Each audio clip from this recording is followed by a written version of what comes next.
Imagine a space for South Asian women where stories are not just told, but actually felt. This is Rue, Rising Over Obstacles and Healing, brought to you by Jyoti and Monica, two friends who set out to carve a little space and make a difference by sharing stories and fostering healing and strength within our community. We invite you to listen and reflect, finding your own path one story at a time. And just for sticking around, there's a golden biscuit at the end of each episode. Life can change in an instant. A single word, a single diagnosis can really alter the way we see life and really the path of our lives. And today we have the privilege of speaking with a very brave guest who is going to share her story of battles fought, lessons learned, and really the unexpected silver lining that she was able to gain from her entire experience. So please welcome Asha. We're so happy to have you here, Asha. Thank you so much, Jyoti, for having me on, and Monica. So I guess I should start from the beginning of my story. Yes. This was July of 2019, and I was 39 years old. One day I was putting on some cartoons for my 5-year-old. My left hand, I just happened to put it on my side a little bit where it touched the side of my breast. I felt a lump. I just didn't think much of it, but I'm like, okay, this doesn't seem normal. So I felt it again and I'm like, okay, this feels like a lump. So immediately I called my husband. He was at work at the time. Told him, I said, I'm thinking I'm feeling a lump. Mm-hmm. And he's in the medical profession. He said, it's probably a benign cyst. A lot of women, especially in 30s and 40s, can get it. So it's probably not a big deal, but it's a good idea to set up an appointment. I actually called and I set up an appointment for the same day and I was able to go see my primary care physician. She felt the lump and she pretty much gave me assurance that she thought it was just nothing serious, but we should get a mammogram done and an ultrasound done.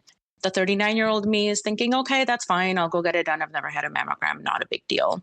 Then I think 3 days later, I got a mammogram, which is not fun to get the first time, but it was okay. It's not. Yeah.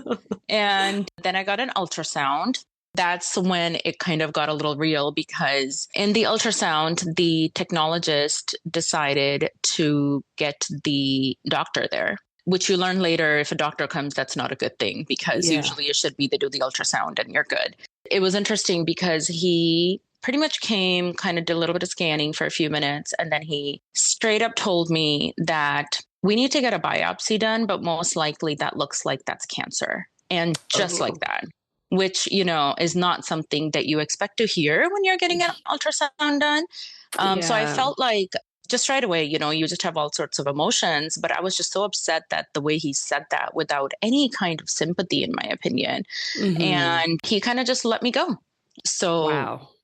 So anyway, so then I had to work on, getting a biopsy scheduled. But of course, my head is spinning because I went there by myself. I didn't think much of it. Mm-hmm. And so, of course, I go in the car and I'm just in tears talking to my husband. And, he's trying to console me. And again, we're like, okay, we'll figure it out. What do you do? Right. Then I got a biopsy scheduled, which was, I think, a week later. Mm-hmm. And again, you're just hoping that that's not the case, although you have been told this by a radiologist. So I went and got the biopsy done. At the time, they had found 3 different areas, one on one side and 2 on another side, possible suspects. Of the same side, but just 3 different. One on right side and 2 on left side. And so that's where they wanted to have the biopsy done. And and biopsy is not a fun experience because first they have to numb you and then, they're going in and they're actually getting tissue out to test it. So I went and I did that. So you have like about a day or 2 of recovery from that, especially like for the bigger lump that I had. So then the waiting game begins and you don't know how long they're going to take to call you, tell you the news. The day I get the call was the one day that my husband goes to work, but I think mentally I had kind of prepared myself for it. So I wasn't going to be that surprised or I guess that distraught when I got the call. because I just thought about it. What can I do? If it is, that's what it is. If it's not, it isn't, right? Had you told your parents at this point? Did they know? Were they I aware did. of? They were Okay. aware. Yeah. I'm Okay. very close to my parents and my brother. They knew what was going on. I got the call. They told me, yep, you have cancer. It's just one tumor out of the 3 biopsies that they had taken. And then they tell you a little bit about it in terms of like what kind it is, but they don't tell you, how if it's advanced or anything like that. They can't tell. And Okay. actually, one of the biopsies they also do is for your lymph nodes under your armpit area to see Okay. if it has spread. Because anytime that cancer is going to start, if it's spreading, it'll go towards the lymph node, through the lymph nodes. And so they said that the lymph node biopsy was negative. So most likely it has not spread. So that was, I guess, the positive news out of everything. The next step would have been to speak with the surgeon, oncologist, and come up with an action plan. That's how I talked to them for maybe 5 to 7 minutes, and that was it. And then you're kind of on your own. Oh my And gosh. yeah, so then of course I call my husband, kind of tell him everything. He works on the radiation side, so he sees cancer patients, in fact, all day long. I think he was pretty consoling, and Okay. he took it very, well, in terms of also told me, that's okay. This is what it is. We'll figure it out. So then, that's when your head starts spinning, because then you have to figure out, okay, what do I do now? What Yeah. do I research, right? Because you don't know everything, but you Mhm. feel like, okay, what do I research? What do I do? And that's, I think, where I really felt like, okay, I have 2 kids. I have a 5-year-old and I have a 10-year-old, and both girls. How do you tell them? They took it Okay. okay. I think we They, explained it in a non-emotional way as much as we could, where this is what it is, but it's a very early stage. It hasn't spread anywhere. So most likely mommy's just going to need to get a little bit of treatment. And I think they did okay, actually. And I think a lot of it had to do with just the strength that we showed them. yeah, yeah. I think Yeah. the fact that you were composed and you kind of came across as though like this was something that was going to be fought, and obviously like Yeah. having that composure, I'm sure definitely helped, because kids do pick up on our insecurities. And if we're, Correct. feeling a certain way, I think having that united, strong front, I'm sure definitely helped.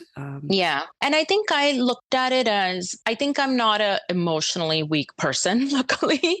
And Mhm. so I didn't think of it as, oh my gosh, this is the end of the world. I looked at it as, okay, what is it? And how are we going to get through this? And I have 2 young daughters, and I need to be strong, and I need to be able to fight this. And so Mhm. I think I looked at it more as a battle than anything else.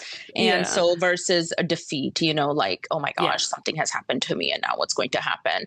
We also told my family the same day. My mom's a retired nurse. My sister-in-law is a pharmacist. So we have medical professionals in our family. So everybody took it okay. I don't think, nobody sobbed and cried and said, oh my gosh, Mhm. how did this happen to you? And, it's interesting because being Indian, we don't think about this happening to us. We Yeah. don't have Yeah. cancer in the family, and you Okay. just feel like this is not something that's going to ever happen to you. So it wasn't even something that was ever on my radar. You just live your life and you just don't expect something like this to come up. I think that was the surprising factor.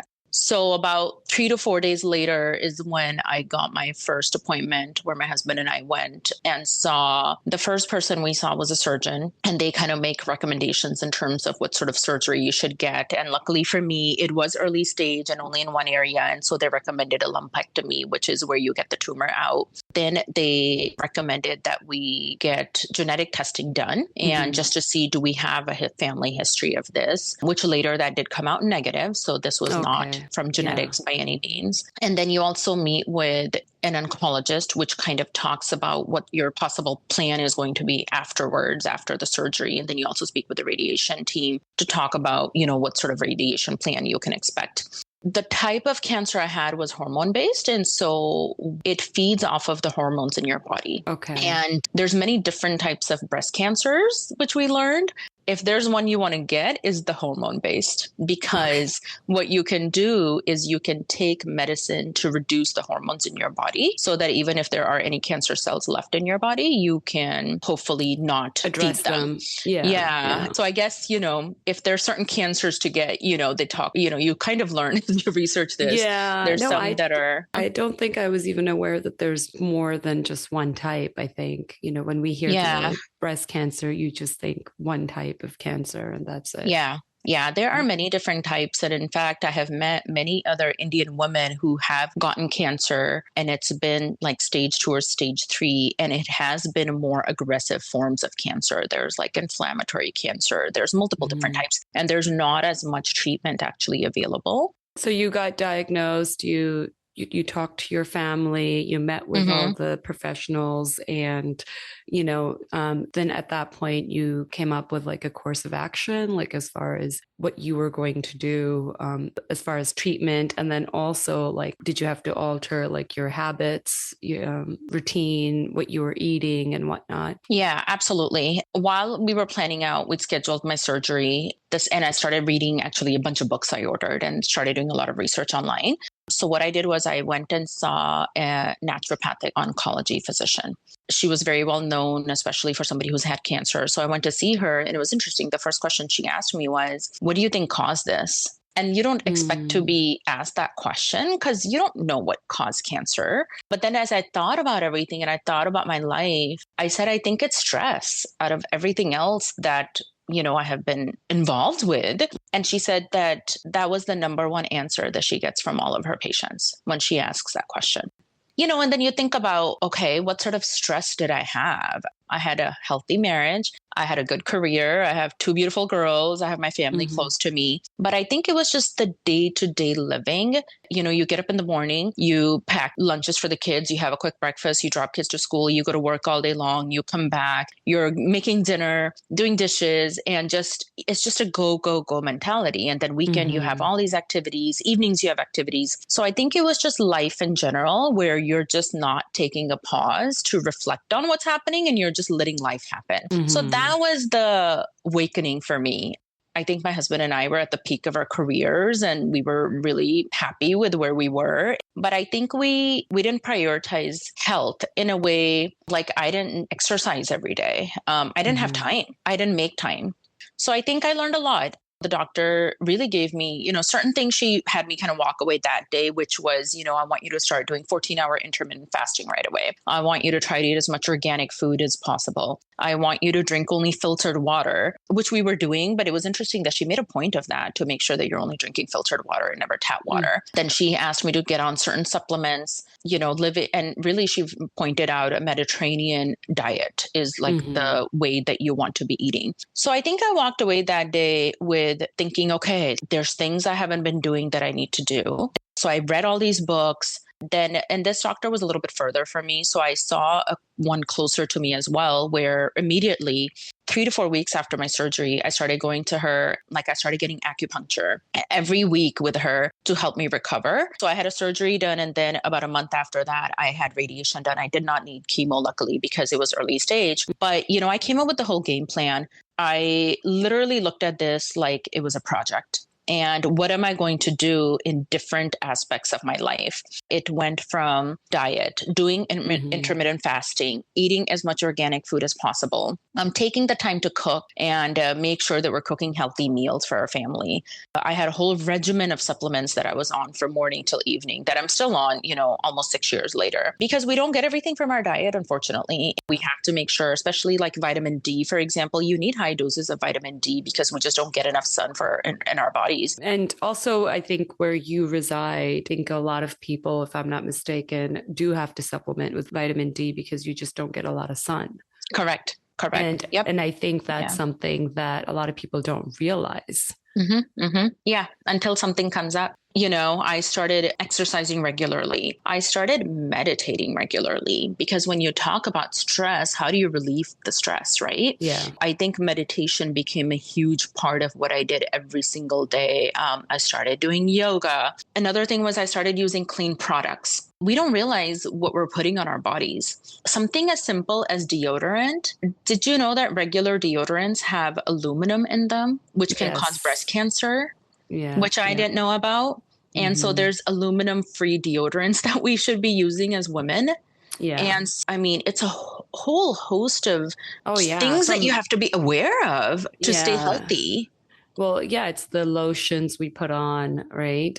There's like the makeup products, and that's just what we put on our bodies. And, it Mm-hmm. doesn't even take into consideration all the other chemicals we come across, right? Correct. So, Correct. there's something to be said for natural, coconut oil itself Mm-hmm. is, you know what Mm-hmm. I mean? Like, Yeah. as opposed Yeah. to, all these scented lotions and whatnot. And, Yeah. I think that a lot of times we just don't take the time to like read, on the back of the products that we purchase, like Yeah. what's actually in these products, right? Yeah. And I guess the question I have for you, as you've been telling me this, is where did you find the strength? I mean, it sounds like, yeah, you definitely had the support system from your, husband, your family, but sometimes I find that even that's not enough. Like you need to have that internal like strength, right? Where did that come from for you? Um, I come from a very religious family. Mm-hmm. And I think that had part to do with it. I started listening to a lot of religious lessons and teachings. Ultimately, everything that happens, it's meant to be. Not once did I think, why did this happen to me? Like, what did I do that I deserve to get this? I think any of us can have something happen to us. It's about how do we respond to it. And I think having faith is just a huge part of that. You have to accept what has happened to you. Then we have a choice, right? How we're going to respond to something. And Mm-hmm. we can respond to it again with the notion of why me, or it's okay and we will Yeah. get through it.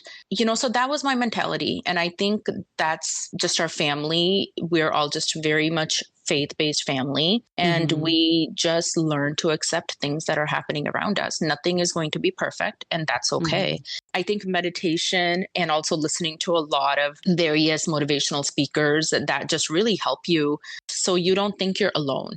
So I think I've looked at this as a blessing more than something negative that happened to me, honestly. Mm-hmm. I Mm-hmm. think it was a blessing that I caught it as early as I did, that it Mm-hmm. didn't spread. I caught it as early as I did, that I was able to change my life, my lifestyle in what I eat, what I do, what I wear, and also how I'm raising my daughters.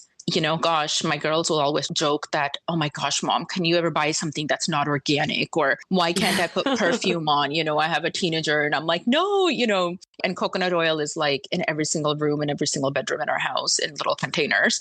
And, but so I really do look at it as I was very lucky that I was able to catch it early. And I just Mm-hmm. learned to prioritize certain things. Before I would never put myself first in things. You always just want to do everything for your family, right? You're just running Mm-hmm. around doing everything for everybody. And I've learned to just say no. I have learned to just take a pause and really think about it and say, okay, is this going to add value, or is this going to have me sacrifice something in some way? And I've learned that it's okay to say no, and Yeah. it's okay to not do it all. I think I've learned to simplify my life, look at what are the important things, and only give my time to those and not every little thing that's out there. For many, cancer obviously is a horrible thing and they Mm-hmm. go through a lot. For many, they catch it early enough that hopefully they can make changes to their life so that they still stay healthy. And people who even get advanced cancers can still turn it around and figure Mm-hmm. out how do you deplete your body of the things that the cancer is feeding on. And sometimes it does work, and it doesn't always have to be traditional medicine either. And Yeah. so, but Yeah. I've learned that it's a combination of both. I had to take traditional medicine. So talking about, hormone-based cancer, I had to, for 5 years, every 4 weeks, I had to go to our local hospital. I had to get a shot, which put my body in menopause. And going through that at the age of 40, that was not fun. My body went through a Yeah. lot of changes. My hair started to fall out. My skin was dry. My metabolism was not good. On top of that, I had to take medicine, which deprived more hormones out of my body. So estrogen. Mm-hmm. Not only was I a lady in menopause, I was then deprived of even the remaining amount of estrogen that one would have left. And so it was not Mm-hmm. fun. I had aches and pains. Like, when the older grandmas say, oh my gosh, I bent down and now I can't get up or it's so painful. I went through all of that. Mm-hmm. It was not fun. But you know what? You just take it. What do you do? And Yeah. that's where I went to acupuncture very regularly. I got massages regularly. I joined Pilates. In fact, it's been almost 2 years now where I go 4 to 5 days a week. I go to Pilates. Like I cannot Mm-hmm. miss it no matter what. And so I learned to just make sure that I'm physically active so that even though my body's going through all of this, I'm still okay. So, I stopped my medicine last summer. So my body's getting a little bit better, feeling a little bit Yeah. younger. It's not fully there. They say it can take a year for you to get there. But Mm-hmm. overall, it's been an experience, obviously, that I wish to not have gone through, but I Yeah. think it's okay. And, I think I was able to come out of it stronger. And also now my daughters know what our mom has gone through and what do they need to do to be healthy. And of course, I will Yeah. always be there nagging them to make sure that they're taking the better route. But it's not easy in this country Yeah. with all the junk food we have available. And how do you motivate your kids to, try to eat a little bit healthy, to make a little bit better choices for themselves? And, so Yeah. hopefully they will remember that and they will go through a similar path and prioritize their mental health and not get so stressed out in life that your body just can't stay healthy. Yeah, it's a recurring theme that I do hear from a lot of people who've gone through various ailments, not necessarily just cancer, but all types of diseases. And when they sit back and reflect on what's happening in their lives, it's the stress. Mm-hmm. I think we definitely don't understand how impactful stress is on, our bodies and how it manifests into real symptoms, real diseases. And Yeah. that focus of, when I switched careers and went into health coaching, it was to really focus on mental health because up until that point, honestly, I just thought of health as physical health. I thought, okay, as long as a person is physically fit, you're healthy. And then, I go on this journey and then I learn that it's your mental health, it's your spiritual health, it's your physical health is only a part of it. There's so many aspects to health. Really, mental health, I would say, is at the top. Yeah. You can afford to have, an extra 5, 10 pounds, or, you're not like 100% happy with your physical appearance, but your mental health should be in tip top shape. Yeah. That's Yeah. where I feel that we need to kind of focus on. So, like, what I wanted to know from you is just if you can explain, like, what your routine is like today. I know you said a little bit about before this happened, it was like get up, make breakfast, lunches, go work all day, come back. It was like, what a lot of us do on a day-to-day basis. But, how did you find time to make the changes that you've made? And what do you do now on a day-to-day basis? Yeah. I happen to be in a career where I can work part-time if I want to. I think I work maybe 4 to 5 hours a day. So not everybody gets that luxury, but I chose to prioritize my health and not my career. So nowadays, I do at least 15 hours of fasting every day, sometimes 16, depending on, when my workouts are. I still, of course, do pack the lunches, drop the kids off. My older one's driving now, which has been a blessing. But what I do in the middle of the day is I do Pilates about 5 times a week. And I do that in the middle of the day, usually around between 12, 1 o'clock, 2 o'clock. I do a 1 hour Pilates session. And when it comes to Pilates, I chose that it's good for strength. I feel like us women need some strength as well in addition to cardio. Mm-hmm. And what I love about Pilates is I go to a club where it's a group lesson. You have instructors guiding you. I schedule it. I schedule it. You can do 15 classes at a time that you can schedule, but it's scheduled. It's on my calendar. So I feel like I have to go. So that has really helped me in being able to go regularly. And then in addition to that, I try to get some sort of cardio in every day as well. Most of the times it's my husband and I going on a 40 to 45-minute walk every day. Mm-hmm. We live in an area where it does rain a lot. So we have our waterproof pants, our waterproof boots, our jackets, our hats, the whole gear, and we go. It doesn't matter if it's rain or shine. You just have to. If for some reason I don't get a chance to go on a walk because things do get busy, I did end up purchasing a treadmill. Never thought I would, but I did. Then I'll use my treadmill. And over the last year and a half, in fact, several of my friends and I, we started playing badminton. So right now we're playing badminton twice a week, which is really good for cardio as well. And I think it's really good for mental health that you see your friends regularly. It's a very good social aspect as well, in addition to Mm-hmm. physical. Then I have time when you're working from home, which I'm fortunate to, then you have time to make a healthy breakfast, to make a healthy Yeah. lunch, to be able to prep something for the kids, which is also a bit healthy, and to pack them lunches. So that's the day. I also try to get some meditation in there as well, just to be able to just close your eyes and just do some deep breathing and just to reflect on what is happening around you. And so those are really my things. We make sure to have a good family dinner together so that we can talk Mm-hmm. about everything. I try to be there for the girls a lot so that they have somebody to talk to, especially as kids go through so many different things nowadays at school. On the weekends, I go to a meditation session for 1 hour every Saturday morning at our temple, which is from 8 to 9. That is just a very, very peaceful time where we're really just focusing on our breathing, on our mental state. That's been very nice. And then every Sunday I go to our temple and I volunteer. I Mm-hmm. volunteer about 2 hours a week, just helping with the kids and different things that we have going on. So, it's not only about physical, but we talked about mental, but spiritual, like you mentioned. And Spiritual. I think Yeah. it's so Yeah. important to be part of a community where I feel good about volunteering and giving to our community, and also just Mm-hmm. helping the next generation, also making sure that they're aware of what our culture or religion is all about so that they can carry that forward as well. And that's just our routine, that every Sunday we go and we're part of our community. So I feel like I'm lucky to Mm-hmm. live an enriching life. And we try not to make ourselves super busy on weekends as well. Mm-hmm. We're particular about, we don't need to go to so many social events that we're so busy and we just don't have time to just decompress. And luckily, my husband's a health freak. And so he's also particular about not going to too many social gatherings either, because one thing is you see people, that's fine, but you tend to also eat really unhealthy food that's always there.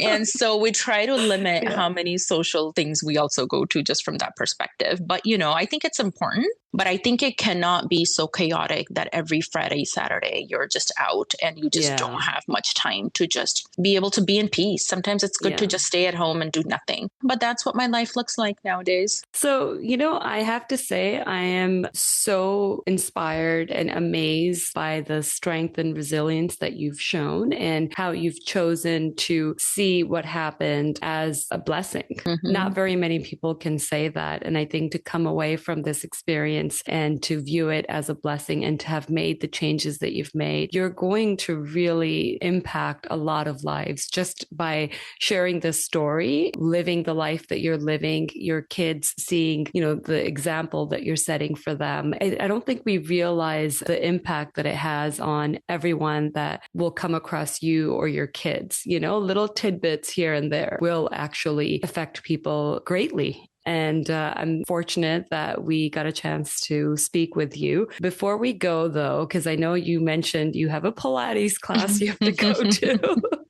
So there's something that we like to do at Rue, which is impart like a golden nugget at the end of each episode. Like a golden biscuit is what we call it, actually. And what it is if you had to sum everything up, like this is what you would want to impart, this is what you would want to, like a message that you would want to give to the audience. I think it's important for us to accept what is happening around us Mm-hmm. and to us, and not feel like you're a victim when Mm-hmm. something doesn't go your way. But also, while you accept something, and if it's something that's not positive, then I feel we have a lot of resources around us. It's okay to ask for help. It's okay to take a pause and figure out what else, what can you do differently? Find the resources to help you get there, and don't feel like you're alone. There's a lot of resources out there, and sometimes change can feel hard, but taking small steps to get there, it's okay, even if you go slowly, and just to live your life. I think Mm-hmm. the older mentality used to be that you work all your life and then when you retire, you go enjoy and you travel and all that. I think live your life as you go. You don't know how long you have, and that's Yeah. okay, but live it, right? If you want to go Yeah. travel, go places, do stuff, go do it. Don't wait until you're older. You don't know how Yeah. long you have. And so that's what I would say. Yeah, no, I love that because you're right. We, especially as South Asians, we, have this mentality that we have to work really hard, make all this money, and there's time later in life to do the things we really want to do. But I would say the golden biscuit today is live your life and do it today. Don't wait for tomorrow, Yeah. Thank you, Asha. Thank you so much. It's been great chatting with you. I wish you all the best with everything. Thank you for listening to Rue. We appreciate you joining us as we cultivate a community of strong, empowered women, one story at a time. If you or someone you know has a story you'd like to share, please contact us at roohdaraz@gmail.com. That's ROOHDARAAZ@gmail.com. Also, do us a favor and please share this podcast with your sisters, your mom, your friends, aunties, your eyebrow lady, like any lady you know. You get the idea. Till next time, Kush raho, be well.